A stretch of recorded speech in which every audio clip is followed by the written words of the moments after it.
दोस्तों नमस्कार। कानूनी बात बताने वाले मेरे YouTube चैनल में आपका स्वागत है। आज का विषय कर्ज माफी योजना है जो एमनेस्टी स्कीम के द्वारा बहुत बार प्रसिद्ध है। अब भारत में कई तरह की माफी योजना होती है। कर्ज माफी योजना होती है, अलग अलग माफी योजना होती है, जिनमें जीएसटी माफी योजना है, उप रजिस्ट्रार की माफी योजना है, ईपीएफओ की माफी योजना है, सीमा शुल्क की माफी योजना है।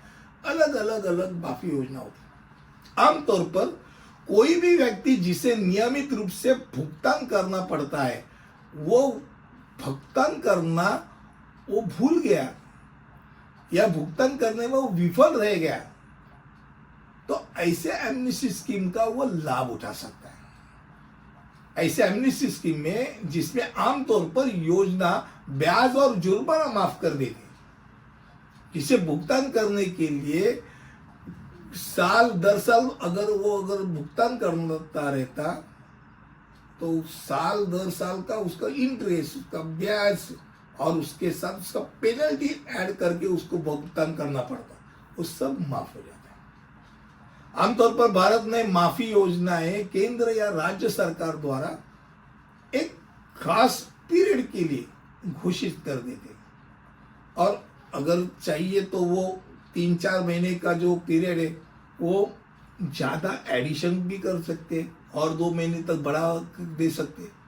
पर खास करके ये योजनाएं ऐसे लोगों के लिए रहते कि जो रेगुलराइज नहीं कर पाए, उनके लिए रहते।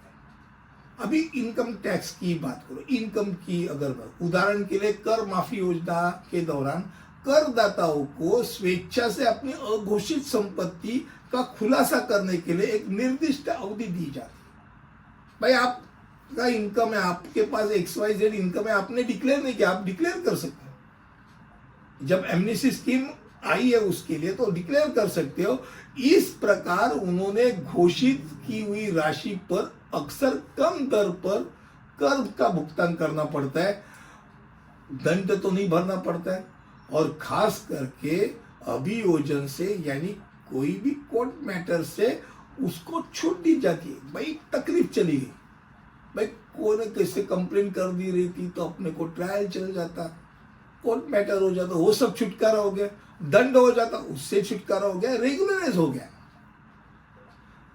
जबकि स्टैंप ड्यूटी की अगर बात करें, स्टैंप ड्यूटी की भी एक माफी योजना होती है।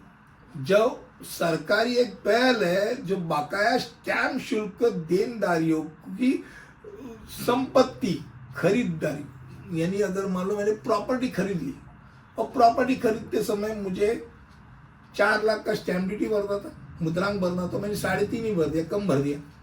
अब वो 50,000 बाकी है, वो 50,000 में अगर एमनेस्टी स्कीम चालू है तो उसके दरमियान वो भर सकता हूं।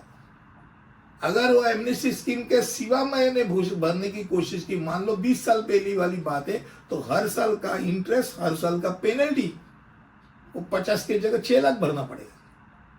तो ऐसे समय में इसलिए लोग भी जिन्होंने पैसा भरना भूल गए या कम भरा है, उनको बाद में तो पता चला है, तो एमनेस्टी स्कीम की इंतजार करते और ऐसे एमनेस्टी स्कीम में पार्टिसिपेट करके ब्याज और जुर्माना आप खुद का माफ कर लेते और राहत उनकी वो प्रदान की जाती है और रेगुलराइज की जाती है। ये योजना ही ऐसी बने कि भाई आप मान लो आप भूल गए, आपने भरना चोरी करने का प्रयास किया है, पर अभी आपको रेगुलराइज करना है ना, ठीक है भाई साहब, आप रेगुलराइज करो। मुझे लगता है कम शब्दों में आपके सामने मैंने ये अलग अलग जो माफी योजना है, एमनेस्टी स्कीम है, इसके बारे में जानकारी दी। अगले वीडियो में ऐसे ही कुछ लेकर आऊंगा, तब तक के लिए अनुमति दीजिए। धन्यवाद।